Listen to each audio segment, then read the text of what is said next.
This is Mark Bell from SuperTraining.tv, Super Training Gym, the strongest gym in the West. There's my boy, Silent Mike, missing miserably, trying a double overhand grip. We use the mixed grip as the weights get heavy. We do double overhand grip to work the grip a little bit more. We also sometimes will do a lot of the warm-ups beltless to work the lower back and again try to just improve overall raw strength. Here's Ryan Cove using some straps, but he's also going raw on this day. Many of us have kind of realized that we've developed a lot of strength and a lot of skill in our powerlifting gear, and now it's time to start to rebuild and build up a good raw base, a better raw base.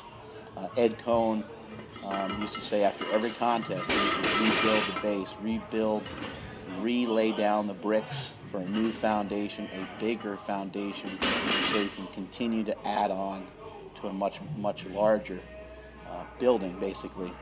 And that's exactly what you have to do in order to be not just successful in powerlifting, but have longevity as well.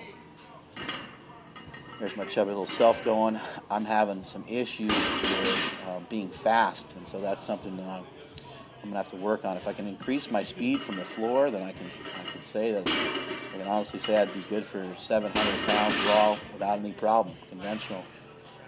But as of right now, I can't say that because I'm moving the weights too goddamn slow off the floor. Ryan Cove has successfully squatted 800 pounds in competition, and that's why he's working on kind of rebuilding that raw base as we were talking about earlier.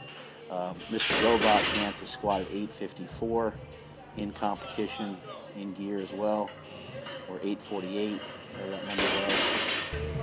And then you build up that strength, you build up that technique and that skill in the powerlifting gear.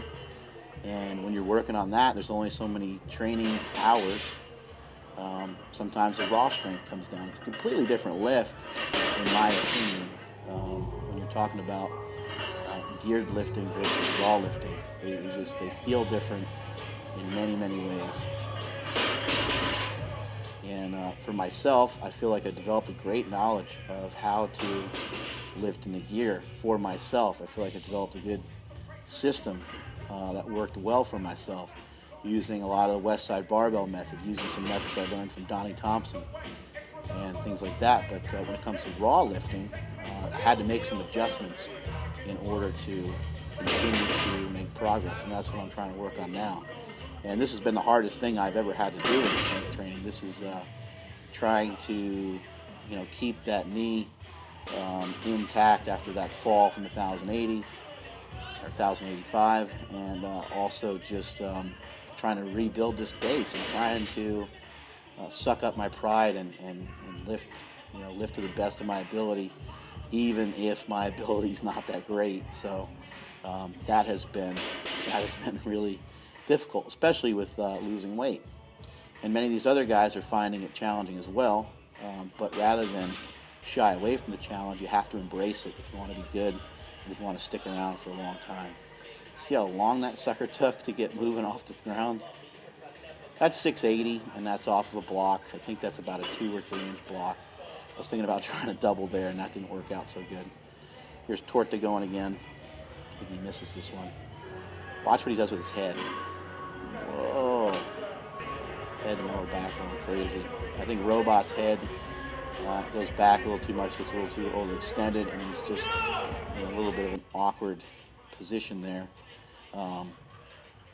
And that may have simply just been a case of him not being able to move that weight, just getting too heavy. So sometimes there's a breakdown in form simply due to the fact that the weight's just too heavy. It's not just a form issue, it's a strength issue as well. So here we are doing some squats. I've been trying to work on some Olympic squats. I learned on this day, it's important to always learn something on each and every day and not necessarily always just get stronger or just hit a PR. It's just as important, I would say, to learn something. What I learned for this particular day is that with the straight bar in particular, if I have the bar higher and I go with a closer stance, I can get a lot better depth I am wearing a pair of Olympic shoes, and that helps my depth a lot as well. But the bar is a little bit higher, and my stance is closer, I can get deeper. And that is it from supertraining.tv.